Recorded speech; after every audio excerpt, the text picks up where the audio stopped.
श्री स्वामी समर्थ। सुख समृद्धी व वैभव प्राप्तीसाठी नियमित वाचा श्री सूक्त। आजच्या व्हिडिओमध्ये आपण जाणून घेणार आहोत सर्वांना परिचित असणारे आणि सुख समृद्धी कारक श्री सूक्त या स्तोत्राचे महत्त्व। हे स्तोत्र पठण करण्याचे काय फायदे आहेत ते जाणून घेऊया।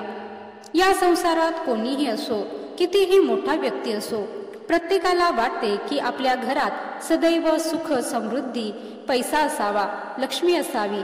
प्रत्येक जण लक्ष्मी प्राप्त करण्यासाठी काही ना काही प्रयत्न करत असतो। त्यासाठी देवी श्री महालक्ष्मी यांना प्रसन्न करण्यासाठी श्री सूक्तचे पाठ सांगण्यात आले आहेत।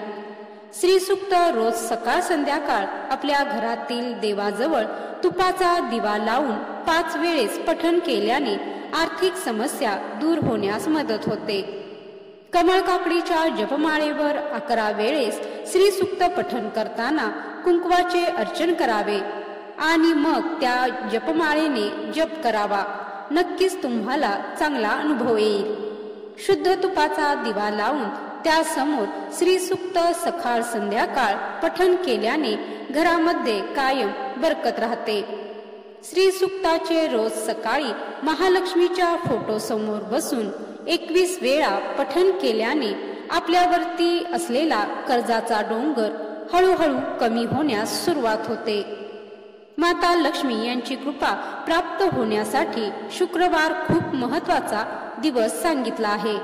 या दिवशी संध्याकाळी बरोबर 6:30 ते 7:30 या काळात शुचिर्भूत होऊन श्री सूक्त पठण केल्याने धनसंबंधित सर्व समस्या दूर होतात। आपल्या घरातील कुलस्वामिनींच्या मूर्तीवर किंवा टाक असतात त्यावर रोज श्री सूक्त म्हणत अभिषेक केल्याने कुलदेवतेची कृपा आशीर्वाद प्राप्त होतो। आपल्याकडे कुलधर्म कुलाचार असतो त्या दिवशी 11 वेळेस श्री सूक्त पठण करून कुलदेवीच्या मूर्तीवर कुंकुमार्चन करावे। अखंड लक्ष्मी प्राप्त होते।